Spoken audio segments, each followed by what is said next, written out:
কোনো শাশুড়ি যদি ছেলের বউয়ের সংসার নষ্টের জাদু করে তাহলে করণীয় কি, আর ওই শাশুড়ির এই দুনিয়াতে কোনো আযাব হবে কিনা? বলতে পারেন এটা কোনো কথা হলো? এটাই সত্য কথা। বর্তমানে অনেক শাশুড়ি রয়েছে যারা ছেলের বউয়ের সংসার নষ্ট করার জন্য, ছেলের সাথে ছেলের বউয়ের সম্পর্ক নষ্ট করার জন্য তারা জাদু করে থাকে, এরকম বহু রয়েছে। আবার অনেক ছেলের বউ রয়েছে মায়ের সাথে ছেলের সম্পর্ক নষ্ট করার জন্য তারা ব্ল্যাক ম্যাজিক করে, জাদু করে।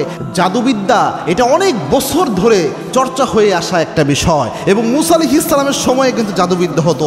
আমার নবীর উপর জনাবে মুহাম্মদ রাসূলুল্লাহ সাল্লাল্লাহু আলাইহি ওয়াসাল্লামের উপর জাদু করা হয়েছে। আপনি সূরা ফালাক, সূরা নাসের শানে নুজুল দেখেন না, লাবিদ বিন আসাম আল্লাহর হাবিব সাল্লাল্লাহু আলাইহি ওয়াসাল্লামের উপর জাদু করেছিলেন, এবং কি জাদুর প্রভাবে আল্লাহর হাবিব সাল্লাল্লাহু আলাইহি ওয়াসাল্লাম এতটা রোগাক্রান্ত হয়ে গিয়েছিলেন, আল্লাহর হাবিব সাল্লাল্লাহু আলাইহি ওয়াসাল্লাম প্রায় সময় অসুস্থ হয়ে পড়ে থাকতেন। আবার নামাজের সময় আল্লাহর হাবিব সাল্লাল্লাহু আলাইহি ওয়াসাল্লামের সূরার মধ্যে প্যাচ লেগে যেত।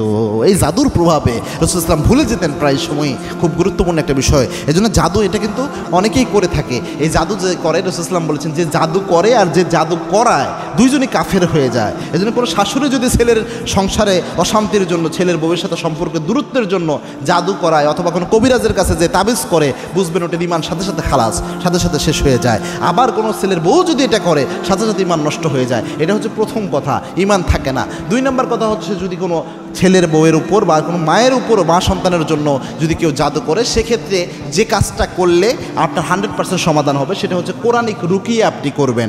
রুকিয়া হচ্ছে কোরআনিক ঝাড়ফুঁক। রাসূল যে নিজেকে নিজে কোরআন দিয়ে ঝাড়ফুঁক করতেন, এটাই হচ্ছে রুকিয়া। এটা কিন্তু কবিরাজি নয়, মনে রাখবেন। রুকিয়া রাসূলের সুন্নত তরিকার একটা পন্থা।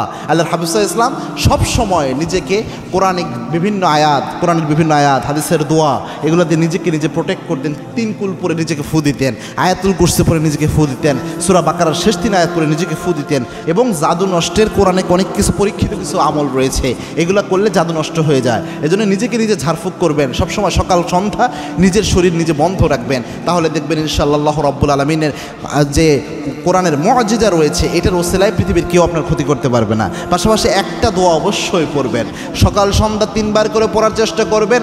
বিসমিল্লাহিল্লাযী লা ইয়াদুররু মা ইসমিহি শাইউন ফিল আরদি ওয়ালা ফিস সামা ওয়া হুয়াস সামিউল আলিম। আল্লাহর হাবিব জানিয়েছেন এই দোয়াটা যদি কেউ পাঠ করে পৃথিবীর কোনো জাদুকর তার উপর জাদুর প্রভাব ফেলতে পারে না, পৃথিবীর কোনো দুশমন তার কোনো ক্ষতি করতে পারে না, সব বালা মুসিবত থেকে আল্লাহ তাকে প্রোটেক্ট করে। এজন্য সকাল সন্ধ্যা আপনারা চেষ্টা করবেন এটা পড়ার জন্য। আর যদি জাদু হয়েই যায় তাহলে নিজেকে নিজে রুকিয়া করবেন। নিজে না পারলে কোনো ভালো আলেম এরকম ব্যক্তির কাছে যাবেন, কোনো জাহেল কবিরাজের কাছে যাবেন না, তাহলে আর ঈমান নষ্ট হবে।